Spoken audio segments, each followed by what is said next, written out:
Oh, I guess it's rolling. SORTA Sessions, Juan G, Margaret Orr. Ramirez? Yeah, Ramirez. Nice, that's Flores. Flores Ramirez. Did you know that? No, I didn't. Yeah, she's Ramirez. I think. Ramirez Was. now she's a G. Mine now, ours, together. Team. Anyways, today we're going to talk about diving into your passion. Before we start, I promised myself to ask you to sign up for the newsletter. There's a lot of stuff going on there. Gotta be on the know what's going on. SORTA HQ. It's not only training stuff, it is this podcast. It is the blog with some training movements. There's a lot of little snippets from media stuff I listen through during the week, podcast videos, anything that kind of helps with growth. I'll be putting some music on and to stay up to date for merch. And if you haven't done so, I have no idea where the subscribe button is. Maybe down here, so you can keep up with the topics that we talk about every week. Today we decided to talk about what? Finding your passion, right? Finding your passion, digging into your passion. And this was kind of in my mind brainstorming to where for some reason I was thinking about how bad I was at studying while I was in school. And there's little snippets I see of that, of like talking to high school athletes and them telling me, oh, it's kind of boring. They kind of expect me to do stuff on my own, which I'm like, now would seem easy. I'd rather have that route, possibly. And maybe because what I like to learn now has to do with my life and how I make money. What was your experience as a kid studying or like maybe learning how to learn? Okay, so It's a weird topic, right? How do I learn how to learn? Luckily, I just could learn by just looking at someone else do it, and then I could pick up the pattern. Oh yeah. Then I never really studied K through 12. I didn't really even study college either. It was until afterwards, like now, where I'm like, maybe if I went back and studied. Yeah, do you think it's a child maturity thing? I think so too. Or an interest thing? It's interesting too. So I hope we're starting, I think it'd be maybe more helpful if what we try to do as an adult is find something that we really enjoy, passion, and then dive in and get really good at that. Yeah. Right?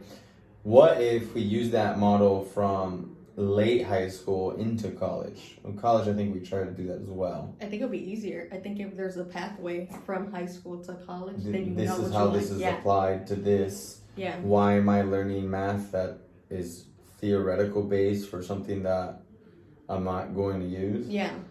That's I failed.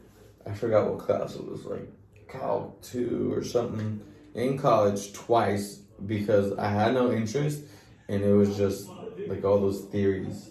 I'm like, bro, what? Yeah, no, that happened to me too because like I studied sciences, so I took like chem, bio. Yeah. I was good at them, but I didn't like them. So I was just like, all right, whatever, I'll do this later. And how much do you think you've retained of that? Like a good 10-15%, just because I was just like, let me just study to pass the test. Yeah, and then as soon as it went out the test over, I was like, all right. So my experience was probably similar, and I think maybe my strengths are in more non-technical stuff, maybe writing or speaking or presenting or coming up with an idea. And I understand there's different types of humans as well, where it really started to matter, and I guess this is maybe just life experience, is when I needed to know stuff for my livelihood. And that kind of started with training. I need to know training, and I never wanted to get caught not knowing. Okay, that's the worst. Right? Mm-hmm. Yep. Especially with my ego, and there's this other thing being Latino males and their egos is big. Yeah. So you never want to get caught not knowing, and I want to have conversations with the big dogs. I'm like, y'all, I want to be able to go toe to toe with you. Yeah. And talk about our opinions versus you or someone being my mentor all the time, and I'm just like telling you what to telling do. me what, yeah.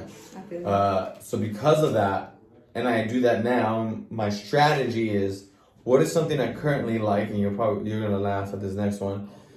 Let me go all in. I usually just put blinders on for a month, and I learn about this thing, and that's the only thing I care about.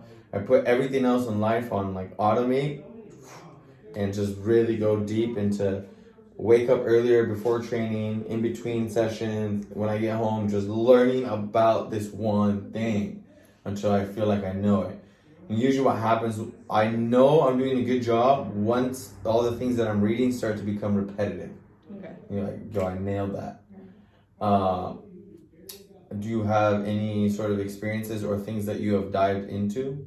Well, I feel like I'm not at your level yet where like zoning out. I feel like for me that's like the typical thing where I'm like, all right, I need to focus on this, but I just can't zone in like full fledged. Yeah. So I feel like I'm working on just doing me versus looking at the outside. Oh, but you can see that. Yeah, Like I can see myself going like, nope, I need to go do this. And it's just a dedication to being like, I need to go study for the thing I want to learn about. Yeah. So the next thing I want to learn about, and this, don't judge me, y'all, is Zac Efron has a show, Down to Earth. Okay. And he did an episode on water. And I kind of know that water that we drink is kind of like bullshit. Like the bottled water. One, for the earth, and Plastic. two, for the quality. Yeah, and the plastic. And the plastic. And you're like, just kind of been avoiding it. It's convenient. He went to go talk to bougie people about water. And I found the guy that he went to go talk with, and they have a water course. It's like Find Water 101. Oh, shit. Okay. And it's like 4 hours. I can fucking probably knock that out in a day. Teach you about total density of the water, like the minerals and the taste. Okay. And different types of water do different types of things. And my goal, the reason I'm going to do this, I guess it goes back to my livelihood, is that I want the fridge here. I want to have a fridge here with all different selections of water, and all be bougie water. No plastic bottles. There you go. So like glass bottles, probably all water. glass bottles. Of like, it's just kind of gangster. I'm like, yo, Yeah. this shit right here, this is dope water right here. This is the real thing. So I'll probably have to come back and report on that. But it's little things like that that keep me interested. And I think maybe as I've gotten older, I enjoy learning. Yeah. Also, as a side note, I listen to a lot of podcasts, and a hot topic right now is neuroplasticity, meaning how we can constantly be learning new stuff with our brain, especially as we get older. An easy example of that, as a child, it's easier to learn a different language. Yeah. Once I think the marker is like 25, we get very set on our ways for survival, right? You have all the tools that you need. Spending extra energy doing other stuff might cost you. Yeah. We live in a different world now, so it doesn't really matter. But the biology hasn't. Yeah, but it keeps me on my toes, and having conversations like this keeps me on my toes, and always brainstorming and thinking. Yeah. What is your current passion, and how are you diving into it? Well, I like to help people, so that's my passion. So my passion is to help people. Typically, I like working with high schoolers, college students. Yeah. Maybe middle schoolers. Like I teach middle school, but I think like the age range for me is like from 10 and up. Yeah. And I just want to get into their mindset. So I think that's where I'm going at next. It's like trying to figure out like why does so you're starting to like the psychology. Yeah. So the conversation that we had the other day. Yeah. Really piqued your interest. So during the quarantine, that was my last zoning in of I'm gonna learn. So I dove into specifically cognitive behavioral therapy. Okay. People's train of thought. All right. Not really like complete psychology, but just how like people, how people map or take experiences through their senses, create this perception in their head, and then create a thought and actions behind that. Okay. Right? Yeah. So because I see a lot of that in the gym, and how people show up and how people live, and their pattern of how consistent they are. Yeah. So I can see all that while we're training. No one knows that, but I'm kind of like tapping in when I need to tap in, or feeling like I need to intercept a thought when I feel like I need to intercept a thought. And so kind of learning to, like, I hate to lose. Yeah, same. So I'm a sore loser. So because of that, I always flip all these situations for me to win. Yeah. All right, how the fuck do I win here? Quarantine, I was like, all right, I win here by getting smarter. Yeah. Let me learn more things, so when I come out of it, I can start shooting a bunch of different stuff. Yeah. You know? Definitely. I feel like that's what quarantine did. Either it's the mindset you went in with it, right? Yeah, you either got crushed, or you're like, yo, this is a big opportunity right here. Like, let me make use of this time. Yeah, right so in a year or two from now, we're gonna see who did good or bad with their time. True. Right, because I feel like I jumped ahead, Mm-hmm. and it allowed me to get a little snippet of psychology and be able to help people's mindset. Yeah. What interests you about youth's mindset that you feel very passionate about? I feel like there's like something you could tap into when they're younger than when they're older, because when they're older they're already set in their ways, like you said. Yeah. So I had a principal who used to tell like morning announcements in elementary school. She was like, it's easier to build young men and young women than to rebuild men and women. And I don't know why that stuck with me. I was just like, okay. Yeah. I was like, shit. Adults are hard. Adults are way harder. Yeah.